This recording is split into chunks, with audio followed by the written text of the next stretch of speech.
जीवन में जो कुछ भी अनुभव करते हैं वह पहले से तय होता है या हमारे कर्म हमारे भाग्य को बदल सकते हैं? यह प्रश्न सदियों से हर किसी के मन में उठता रहा है। गरुड़ पुराण जैसे धर्म ग्रंथों ने इस रहस्य को उजागर करने की कोशिश की है। गरुड़ पुराण की उस ज्ञानवर्धक प्रस्तुति की कि मनुष्य का भाग्य कब लिखा जाता है। क्या मनुष्य भाग्य उसके जन्म से पहले लिखा जाता है या जन्म के बाद?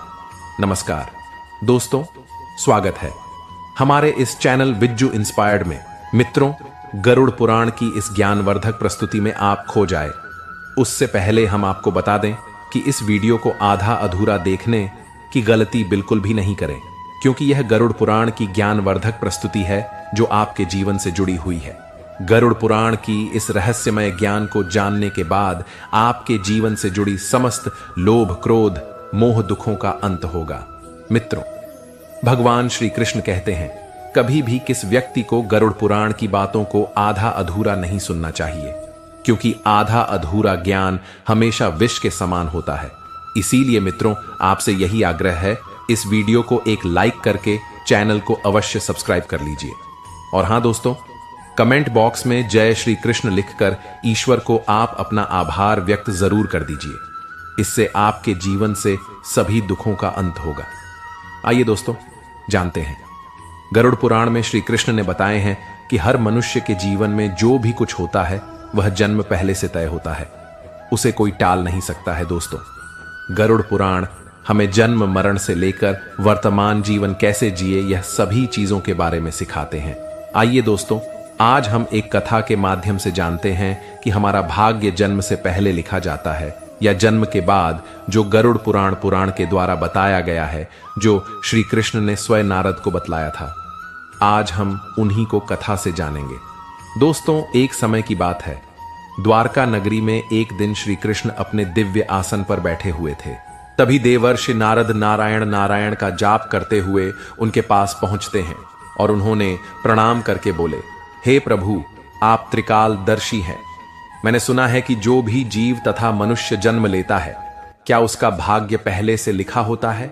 हे प्रभु, मैं जानना चाहता हूं कि मनुष्य के साथ जो कुछ भी घटना घटित होती है वह उसके जन्म से पहले तय होता है या वह पिछले जन्म के कर्मों का भोग भोगता है? क्या यह सत्य है? क्या हम अपनी मेहनत और अच्छे कर्मों से उसे बदल सकते हैं? फिर भगवान श्री कृष्ण देवर्षि नारद की बातें सुनकर मुस्कुराए और बोले, हे नारद, आपका यह प्रश्न बहुत ही गुणकारी और महत्वपूर्ण है, जो मानव जाति लिए उसके जन्म, कर्म और मृत्यु पर आधारित है। फिर कृष्ण बोले, हे नारद, मैं तुम्हें एक कथा सुनाता हूं जो ना तुम्हारे इस प्रश्न का उत्तर देगी, बल्कि हर मनुष्य के लिए एक चेतावनी और प्रेरणा भी होगी। तुम इस कथा को पूरे ध्यान पूर्वक आखिरी तक सुनो। कृष्ण बोले, हे नारद, यह गरुड़ पुराण की है। जो यह कथा को आधा अधूरा सुनने की गलती करता है उस पर भारी संकट आता है, क्योंकि आधा अधूरा ज्ञान हमेशा विष के समान होता है। कृष्ण बोले, हे नारद, इस कलयुग भरी संसार में जो मनुष्य इस कथा को पूरे ध्यान पूर्वक आखिरी तक सुन लेगा और समझ लेगा, उसका इस संसार से सभी पाप, कर्म, क्रोध, मोह से मुक्ति मिलेगा। फिर नारद बोले, हे प्रभु, मैं उस कथा को पूरे ध्यान पूर्वक आखिरी तक सुनूंगा। आप उस कथा को निश्चित होकर सुनाएं। फिर श्री कृष्ण ने नारद को वह कथा सुनाते हैं। श्री कृष्ण बोले, हे नारद, प्राचीन काल में एक विशाल और समृद्ध राज्य था जिसका नाम मगधपुरी था। उस राज्य का शासक राजा वीरधर था। वह सदैव अपने राज्य के प्रजा के कल्याण के लिए काम करता था और धर्म का पालन करता था। उसे भगवान से एक संतान का आशीर्वाद चाहिए था, ताकि वह अपने राज्य का कार्यभार किसी योग्य उत्तराधिकारी को सौंप सके। फिर है देवर्षि नारद के कहे अनुसार राजा वीरधर और उसकी पत्नी दोनों ने कई वर्षों तक तपस्या की। इससे भगवान शिव ने प्रसन्न होकर उसे संतान प्राप्त होने का वरदान दिया।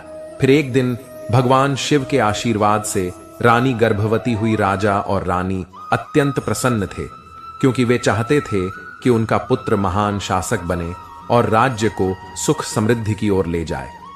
परंतु जब रानी ने पुत्र को जन्म दिया तो वह बच्चा विकलांग और शारीरिक रूप से कमजोर था। उसके शरीर की हड्डियां टूटी हुई थीं और वह शारीरिक रूप से सक्षम नहीं था। राजा वीरधर का दिल टूट गया। तब राजा वीरधर कृष्ण से मिलने का निर्णय लिया और उन्हें अपने दुखों को साझा करने के लिए वहां पहुंचे। राजा ने भगवान श्री कृष्ण से पूछा, हे प्रभु, मैंने इतनी तपस्या की, यज्ञ किए, फिर भी मेरे पुत्र का जन्म विकलांग क्यों हुआ? मैंने भगवान शिव से आशीर्वाद लिया था, लेकिन ऐसा क्यों हुआ? क्या यह मेरे भाग्य में पहले से लिखा हुआ था? फिर श्री कृष्ण मुस्कुराए और कहा, हे राजा वीरधर, तुम सही कहते हो कि तुम्हारा पुत्र विकलांग जन्मा है।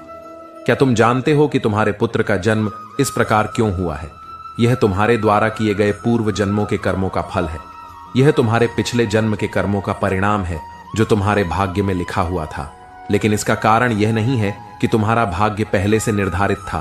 यह घटना तुम्हारे और तुम्हारे पुत्र के कर्मों का फल है जो उसके पिछले जन्मों से जुड़ा हुआ है। राजा वीरधर ने आश्चर्यचकित होते हुए पूछा, हे प्रभु, क्या भाग्य वास्तव में पहले से लिखा होता है?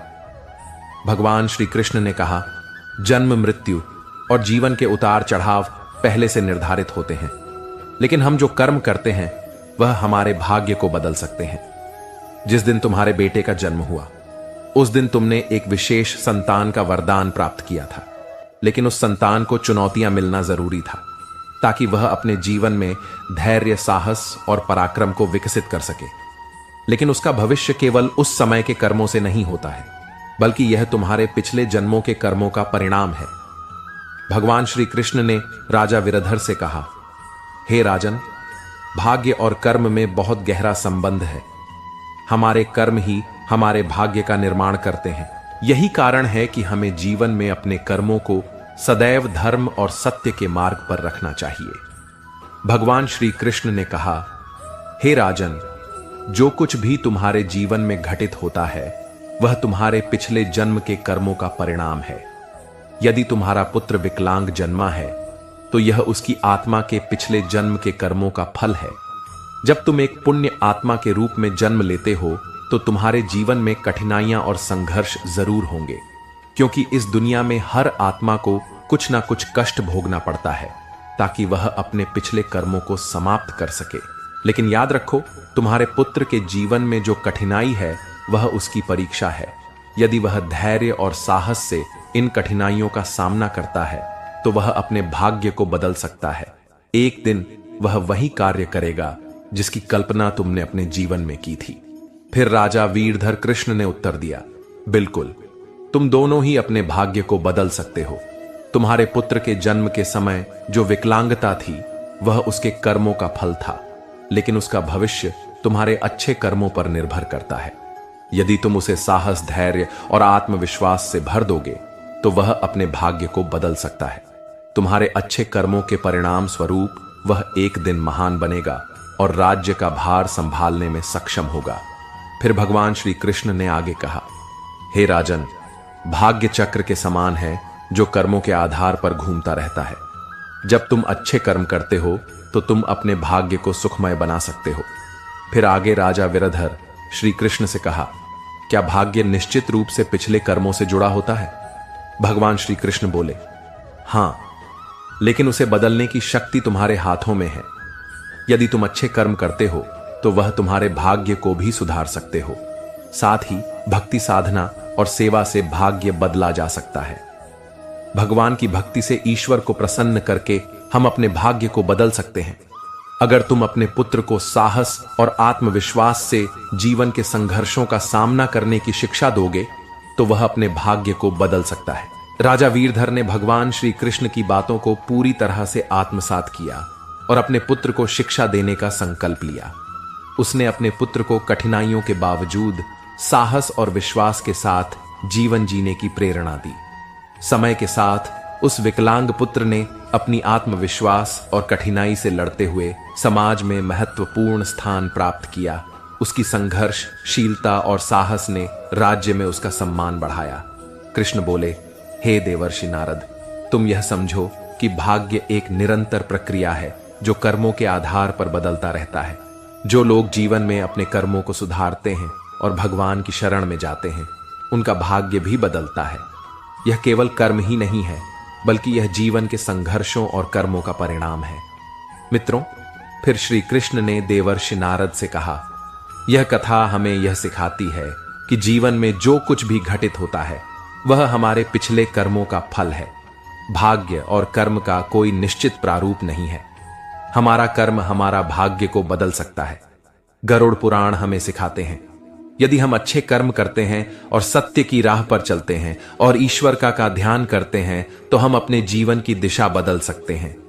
फिर श्री कृष्ण ने देवर्षि नारद से कहा, हे नारद, यह संसार कर्मों का दर्पण है। जो जैसा कर्म करेगा वह वैसा फल भोगे। मनुष्य को यह ध्यान रखना चाहिए कि माता पिता की सेवा, दूसरे की सहायता और ईश्वर का ध्यान ही सबसे बड़ा धर्म है। जो मनुष्य अपने पिछले जन्म में किसी के साथ पाप किया है, किसी को कष्ट दिया है, उसे न केवल नरक में भयानक यातना मिलती, बल्कि वह जन्म जन्मांतर तक उसे भोगता है। लेकिन जो अपना कर्म सुधारता है वह इस चक्र से मुक्त हो सकता है, क्योंकि यह संसार एक अवसर है। कर्म, धर्म, सेवा, सत्य ही मनुष्य का जीवन है। मनुष्य को यह समझना चाहिए कि मृत्यु के बाद ही उसके अच्छे कर्म ही साथ जाते हैं। दोस्तों, यह कथा हमें यह सिखाती है कि हमारे भाग्य पिछले कर्मों का फल है। हर पाप का दंड, हर पुण्य का फल निश्चित होता है। हे मनुष्य, तुम अपने कर्मों पर ध्यान दो। स्वार्थ, पाप और अहंकार को त्यागो। धर्म, सत्य और सेवा को अपनाओ, क्योंकि यही जीवन का सबसे भरा सत्य मार्ग है। भगवान श्री कृष्ण ने इस प्रकार देवर्षि नारद को गरुड़ पुराण के रहस्य को बताया। दोस्तों, भाग्य निश्चित रूप से जन्म से पहले लिखा जाता है, लेकिन हम अपने जीवन के संघर्ष, सत्य कर्म, धर्म और ईश्वर की भक्ति से हम अपने भाग्य को बदल सकते हैं। गरुड़ पुराण में भाग्य का लेखा जोखा और कर्मों के बारे में उल्लेख मिलता है। पर दोस्तों, मनुष्य अपने कर्मों, संघर्ष और ईश्वर की भक्ति से हम अपने जीवन को बदल सकते हैं। मित्रों, गरुड़ पुराण हमें सिखाते हैं कि जीवन एक बोया हुआ खेत की तरह है। मनुष्य खेत में जो बीज बोते हैं वही फल प्राप्त होता है। उसी प्रकार मनुष्य अपने जीवन में जो कर्म करते हैं उसका अगले जन्म में उसी रूप से फल भोगता है। इसीलिए दोस्तों, गरुड़ पुराण में भगवान श्री कृष्ण कहते हैं कि जब मनुष्य का जन्म होता है तो उसके पिछले कर्मों के आधार पर उसका भाग्य उसके जन्म से पहले लिखा जाता है, और उस मनुष्य के साथ वही होता है जो उसके जन्म से पहले उसके भाग्य में लिखा हुआ है, जिसे कोई टाल नहीं सकता है। परंतु सत्य, धर्म और सेवा से ईश्वर को प्रसन्न कर हम अपने भाग्य को बदल सकते हैं।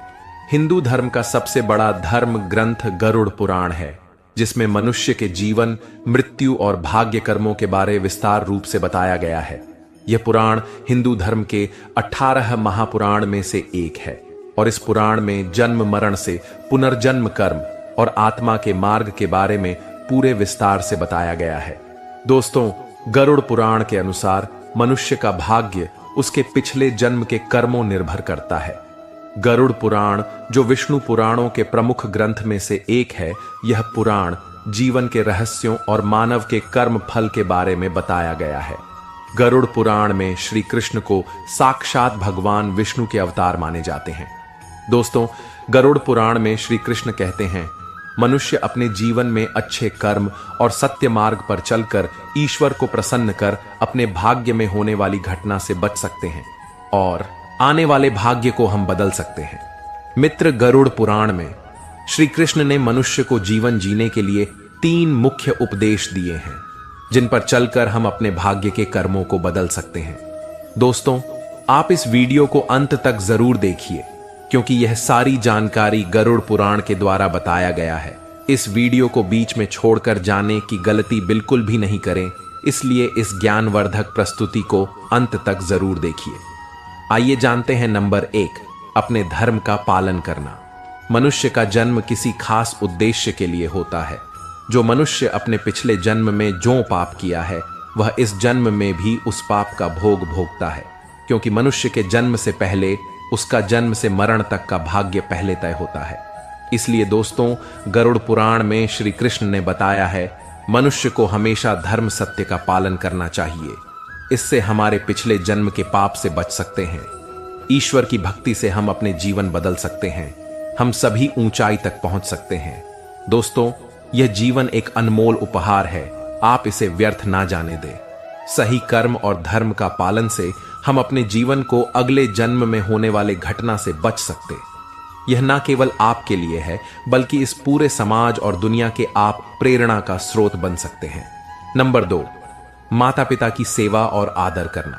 दोस्तों, गरुड़ पुराण में श्री कृष्ण कहते हैं कि मनुष्य को हमेशा अपने माता पिता की सेवा करनी चाहिए, क्योंकि माता पिता के ही चरणों से तीनों लोक का स्वर्ग है।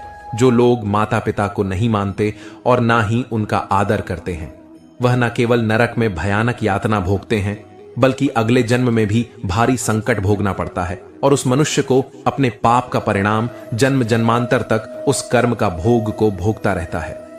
नंबर 3, अहंकार। दोस्तों, अहंकार गरुड़ पुराण में श्री कृष्ण ने बताया है, मनुष्य का सबसे बड़ा शत्रु उसका अहंकार होता है, जो मनुष्य को अपने कर्मों से दूर कर देता है। जिस मनुष्य के मन में अहंकार प्रवेश कर लेता है, वह मनुष्य अपने जीवन को उस ओर लेकर चला जाता है जहां उसे संकट के सिवा कुछ और नहीं मिल पाता है। उस व्यक्ति को न केवल नरक में भयानक यातना भोगनी पड़ती है, बल्कि वह व्यक्ति अपने आने वाले भाग्य को भी नरक की ओर ले जाता है। इसीलिए मनुष्य को हमेशा सत्य, धर्म और प्रेम की भावना रखनी चाहिए। इससे वर्तमान जीवन और आने वाले भाग्य हमेशा खुशहाल रहे। मित्रों, गरुड़ पुराण हमें सिखाता है, यह जीवन हमारे कर्मों का फल है। यह ग्रंथ हमें यह समझने की प्रेरणा देता है, अपने जीवन से धर्म, सत्य, परोपकार का पालन करना ही सबसे बड़ा कर्तव्य है। आत्मा की मुक्ति और अगले जन्म उच्च योनि प्राप्त करने के लिए मनुष्य को अपने कर्मों को ध्यान रखना चाहिए। दोस्तों, गरुड़ पुराण हिंदू धर्म के महान ग्रंथों में से एक। यही हमारे जीवन को सही दिशा में चलने का ज्ञान देता है, जो हमें यह सिखाता है कि मनुष्य का भाग्य उसके कर्मों और ईश्वर की इच्छा का परिणाम होता है। यह ग्रंथ केवल जीवन और मृत्यु के रहस्यों के बारे में बतलाता है, बल्कि यह भी समझाता है कि मनुष्य अपने जीवन को किस प्रकार सही दिशा में ले जा सकता है। गरुड़ पुराण में मनुष्य के जन्म मरण से लेकर वर्तमान जीवन कैसे जिए, इन सभी चीजों के बारे में विस्तार से वर्णन किया गया है। मनुष्य के जीवन से लेकर के मृत्यु तक की सारी जानकारी इस धर्म ग्रंथ गरुड़ पुराण में बताया गया है। मनुष्य जीवन में जो कुछ घटित होता है, वह हमारे पिछले जन्म का फल है। दोस्तों, गरुड़ पुराण हमें यह सिखाता है कि भाग्य केवल कर्मों का फल है। भले ही भाग्य जन्म पहले से लिखा हो, पर हम अपनी कर्म से इसे बदल सकते हैं। मित्रों, जीवन एक दुर्लभ अवसर है, जिसे सही दिशा में ले जाकर हम आत्मा को मोक्ष की ओर अग्रसर कर सकते हैं। धन्यवाद दोस्तों। गरुड़ पुराण के द्वारा सभी बतलाए गए बातों को अवश्य ध्यान में रखें और सत्य की राह पर चले। इससे आने वाले जीवन अत्यंत सुखद हो और भाग्य और कर्म एक ही सिक्के के दो पहलू हैं। अवसर हमें मिलता